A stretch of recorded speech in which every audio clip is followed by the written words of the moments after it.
Okay, if you have your Bibles, let me invite you to turn to Hebrews chapter 3, and I want to read verses 1 through 6.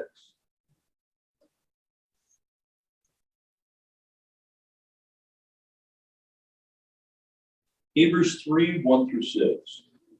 Therefore, holy brothers, who share in the heavenly calling, consider Jesus. One translation says, fix your thoughts on Jesus, the apostle and high priest whom we confess. Our apostle and our high priest whom we confess. He was faithful to the one who appointed him, just as Moses was faithful in all God's house. Jesus is found worthy of greater honor than Moses, just as the builder of a house has greater honor than the house itself. For every house is built by someone, but God is the builder of everything. Moses was faithful as a servant in all God's house, testifying to what would be said in the future. But Christ is faithful as a son over God's house, and we are his house if we hold on to our courage and hope, of which we boast. We're going to consider Jesus. Fix our thoughts on Jesus. This idea of considering Jesus is very important. We live in a culture and a day and time where we're challenged always to consider things, okay? The whole advertisement world is based on the idea of invitation, asking us to consider. And we consider a lot of things. We consider retirement plans. We consider health plans. We consider what our work schedule needs to be. To fix our thoughts and to think through. Sometimes we consider whether or not a certain person should remain our friend, a BSF, you know. We're asked to consider. We may be spending a lot of time considering some kind of computer program. We may be considering what our future plans ought to be with our job or our family, where we're living. It just seems like so much of our life is spent on considering things, trying to figure things out, fix our attention on something so we can come to some kind of a good decision. I find it fascinating, this invitation in the book of Hebrews is written by the writer to a group of Christians who've been having a hard time. And in our first lesson, you may remember that we gave a whole list of all the categories that described who they were as a group of believers and everything they're going through. So this is an invitation to God's people. Consider Jesus. Jesus is not the only one that's out there for consideration. Let me tell you what blew my mind several years ago. I was doing research on a particular project, and I believe it was in UT Library in Knoxville. There was an encyclopedia set, about 12 volumes, called World Spiritualities. All the different kind of philosophies and beliefs in the world. There were 12 volumes. Christianity was one of those volumes, but it was the thinnest one in the set. But that's supposed to be what Christianity is about. The thing that blew my mind was like, wow, people all over the world have different options to consider. Some of them we've not been exposed to, so we don't know. But people all over the world, different kind of philosophy, different kind of beliefs. And so the writer of the book of Hebrews, he knows that his readers have been exposed to all kinds of choices, even after they became a Christian. See, this is the thing. Just because we've made a commitment to Jesus doesn't mean that it's going to be smooth sailing from here on out, does it? The writer of Hebrews says, I want you to consider Jesus. And he's going to give us 4 specific things to consider about Jesus. One of the 4 we're kind of challenged with because it's not part of our background. So I'll try to unpack that in such a way that maybe it makes some kind of sense for us.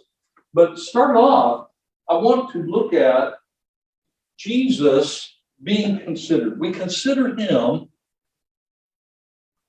as our apostle. As far as I know, I double-checked this week. I could be wrong. So if you find out different, please let me know. This is the only place in the New Testament where Jesus is called our apostle. Interesting. Our apostle. What is an apostle?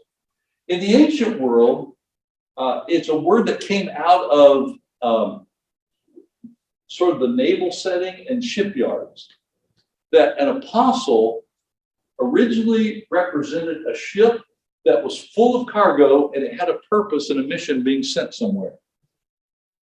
Have y'all ever been on behalf of someone? Have you ever been sent on a mission? A friend, David, and I were sent a couple years ago from East Tennessee to Dallas, Fort Worth, to a big conference on behalf of the school. We were apostles with a little a, but we were being sent on a mission. Oh boy, when you're sent on a mission, it's never easy. You're going to have all kinds of challenges. Two guys from East Tennessee trying to make it through big Dallas, Fort Worth area. I'm telling you, there's a lot of challenges with that mission.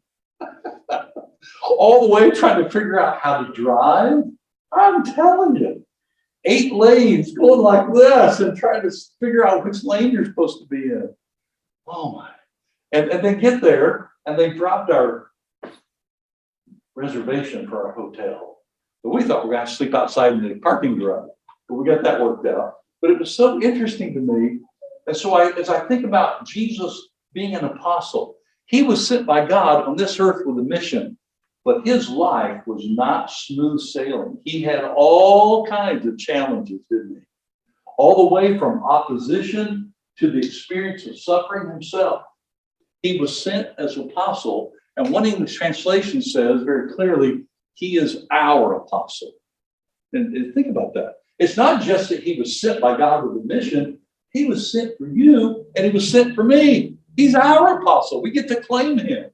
Okay? Now, as we think about that mission that Jesus was sent on, there's all kinds of things we can say. But it is rare to think of Jesus as an apostle. But in the book of Hebrews, his purpose and his calling is very clear. And it's amazing to me, Jesus had such clarity of mission with his life, nothing got him off track. Now, I don't know about you, but sometimes I easily get off track. Are you that way? You have the, okay, I'm going to do this today. Well, it doesn't take much for me to get off track. Maybe you get a phone call, or you get a text message, or something happens. You're like, man, boy, that day was shot. I didn't get anything done I was planning on. Jesus' mission never got sidetracked. And here's what's interesting. In the Gospels, when it looks like it's getting sidetracked, it's not. It dawned on me in a really powerful way, reading through the Gospel of Mark especially. As Jesus is fulfilling his ministry, have you ever been careful to watch every day when he's going about doing things? People interrupt him. All kinds of people interrupt him. And they may be wanting somebody to be healed, maybe they're sick, but they've got all these demands on Jesus. And it's like he's got his face set toward Jerusalem, and he's going, he's got a purpose, but everywhere he goes, people are grabbing at him. They're interrupting him. And I'm the kind of person, it took me years to get over this. Ain't you probably I'm still not over it, but I'm a list person. I like to get things done, okay? Wow, it took me a long time to realize that it was an eye-opener. Interruptions for the Christian really are your ministry. I want you to think about that. If you cannot handle in your life interruptions, you're closing the door to a lot of opportunities for ministry. Respond, because you know this. Human needs do not pop up according to your calendar. You know, people don't call you first and say, does your calendar look like you can handle my crisis today? They're not going to do that. So we have to understand as Christians, we see Jesus fulfilling his ministry. He was open at any moment, any opportunity. And that's a challenge for us. And yet that is how we follow the steps of Jesus, who's our apostle, being sent on a mission. And don't overlook, like I said, that pronoun our. He is our apostle. Very personal, sent on a mission for each one of us. The next one, the writer of the book of Hebrews says he's also our high priest. Let's unpack this a little bit because we don't have that Old Testament background of actually seeing a priest at work, worshiping and offering sacrifices at the altar. And yet, if you have some background in the Old Testament, you probably have in your mind what the function of a high priest was and how elaborate that could be. But it's interesting that the writer of the book of Hebrews, all starting at this point, all through the book of Hebrews now, is going to make several parallels and contrasts with Jesus as our great high priest. Some things will be parallel, others going to be completely different. I was shocked. I guess I knew this. 18 times in the book of Hebrews, Jesus is referred to as our high priest. Wow, really? So we don't have time this morning to go through all 18. What I did want to do, highlight 6 of them real quick to help paint for you the picture of how Jesus is to function for us when we consider him. Okay? Hebrews 2:17. As a high priest, he makes propitiation for the sins of the people. This is an interesting word. It means to appease the wrath of God because of sin. Did you know God gets angry? Have you ever read in your Bible where God gets angry? Then does that mean God's not a loving God? Well, I hope not. Because as parents and grandparents, you get angry at your kids. That doesn't mean you're not loving.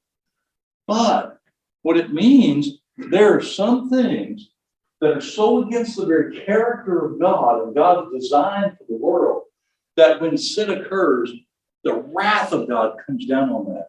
And only Jesus can satisfy God's anger with sin, nothing else. And so as our high priest, he is the one who comes between our sin and God's wrath and anger.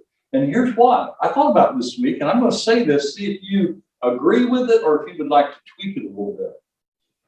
We could never live good enough to appease God's anger and wrath towards sin. That's why I need Jesus. I'm just too sin prone. I'm just too mistake prone. I make too many mistakes. I can't live perfect. Oh, I need Jesus. Hebrews 4:14, we learn secondly, this high priest has passed through the heavens. He now sees right hand, passed through the heavens. Jesus told his disciples, or he told them, as he was going up, he said, now, as you see the Son of Man going up in the clouds, that's how he's going to return. He's passed through the heavens, and he's going to come back.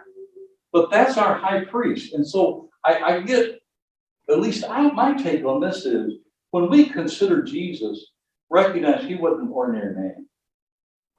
As the Son of God, he did some things that people can't do. I don't know of anybody, do you, that's passed through the heavens? I don't know anybody that's claimed that. So here is Jesus, our risen Lord, who has passed through the heavens. He is supernatural. Then the very next verse, because he's high priest, well, we could talk all day on this one.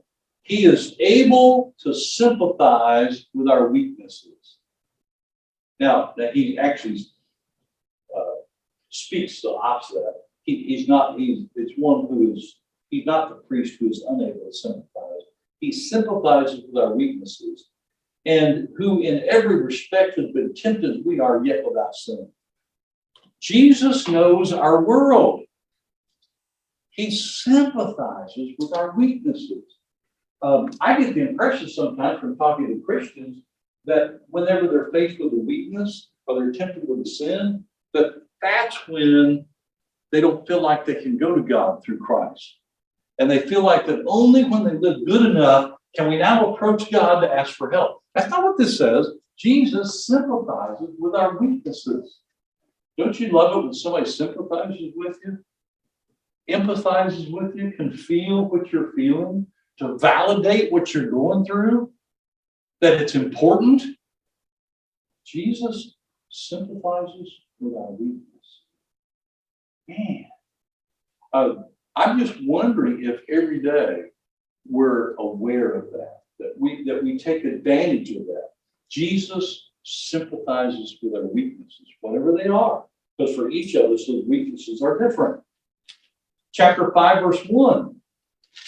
For every high priest chosen from among men is appointed to act on behalf of sin or behalf of men, in relation to God to offer gifts and sacrifices. I want to tie that with chapter 7:27.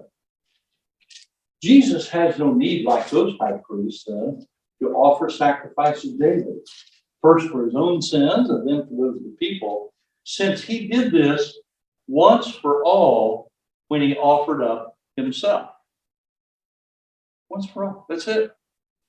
There's no more sacrifice. We don't need any more sacrifice. It's done. Once for all. I love in the book of Hebrews several things that were done once for all. Don't have to do it again. Now, I've been told with my shingle shot that I got a couple of weeks ago, it's once for all. I don't have to get it ever again. And I am so glad. I walked around like this with my arm. I mean, it felt like somebody had a baseball bat. Okay.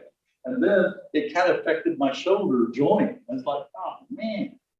Like, okay, doctor told me. In fact, I teased the doctor. I said this, I remember. His name is Dr. Tarsh. Dr. Tarsh. So I don't ever have to get this again, and I'll never get shingles again. So I said, can you give me that in writing? And he laughed. He said, well, yeah, you can count on it. I said, okay, that's what I want to know. Hebrews 5:5. So also Christ did not exalt himself to be made a high priest, but he was appointed by him who said to him, you're my son, today I've begotten you. I guess Jesus could have,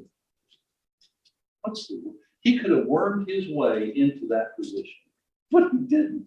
It says he didn't exalt himself to that place. Guess what? He waited for God to appoint him. That tells me so much about Jesus' attitude of submission and a willingness to say, I'm your son. I want to do your will. Use me however you will. What a great, and see, we see that attitude in the Garden of Gethsemane, don't we?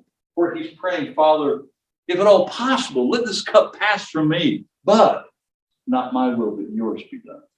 And this is another expression of that attitude. So Jesus as high priest, fascinating. Also, because he's faithful. It's real clear in this passage I read that Jesus' faithfulness is being highlighted when we're asked to consider him. He's even more faithful than Moses. He's even more faithful than the angels. He's more faithful than Abraham, Isaac, or Jacob. More faithful than any of them. He was faithful in bearing witness to God. His faithfulness gives us the source, the power, and the ability for our own faithfulness. Jesus is the source of that. So we tap into him to remain, to have power in our Christian life and remain faithful. We look to Jesus for this, because otherwise we will be the walking dead. You see, in addition to the Faith Hall of Fame in chapter 11, the writer of Hebrews sees the ultimate example of faithfulness in Jesus. We can't be faithful without him. Then last of all, consider Jesus because we are his house. Something interesting the writer does here. I want you to catch this. This is relationship language, but it's also building language.